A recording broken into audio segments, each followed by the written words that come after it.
ఏం మాట్లాడుతున్నారు? మేము భవిష్యత్తులో ఇవి చేస్తాం ఉన్నారు. మీకు 5 సంవత్సరాల సమయం ఇస్తేనే మీరు ఏం చేయలేకపోయారు. రాష్ట్రాన్ని ఇంత అస్తవ్యస్తంగా చేశారు. ఇంకొకసారి మీరు వస్తే ఏం జరుగుద్ది?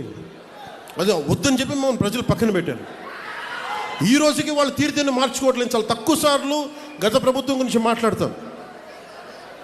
వాళ్ళు ఈ రోజుకి వాళ్ళ బూతులు మారట్లేదు, వాళ్ళ బుద్ధులు మారట్లేదు.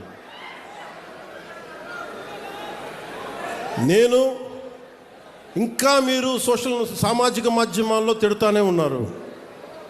మళ్ళీ ఇంకొకసారి హెచ్చరిస్తున్నా. పిఠాపురంలో ఒకసారి చెప్పాను మీకు, మళ్ళీ మీరు కూర్చొని పాత పద్ధతిలో కనుక మళ్ళీ నాయకులు మళ్ళీ మీరు పిచ్చి ప్రలాపనలు చేస్తే పర్యవసానాలు చాలా తీవ్రంగా ఉంటాయి, గుర్తుపెట్టుకోండి. మిమ్మల్ని మీరు కానీ మీ నాయకులు కానీ మీరు ఒక క్రమబద్ధంగా ఒక పద్ధతిలో మమ్మల్ని విమర్శిస్తే తప్పులను మేము సరిదిద్దుకుంటాం, వివరణిస్తాం.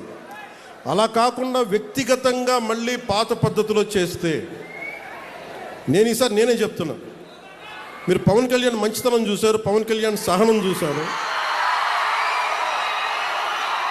పవన్ కళ్యాణ్ గట్టితనం మీరు చూడలేదు ఎప్పుడు. దయచేసి అక్కడ దాకా తీసుకెళ్ళకండి. ఎందుకంటే నాకు క్షమ ఉండదు నా దగ్గర.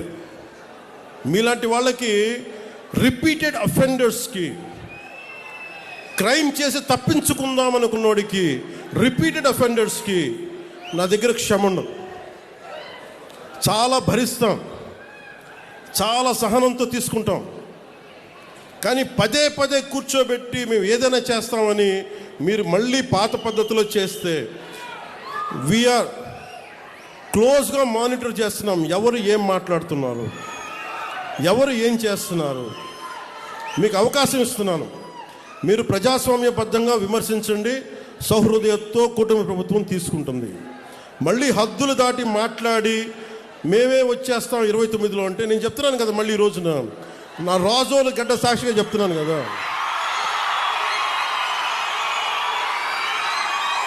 నా రాజోలు గడ్డ సాక్షిగా చెప్తున్నా.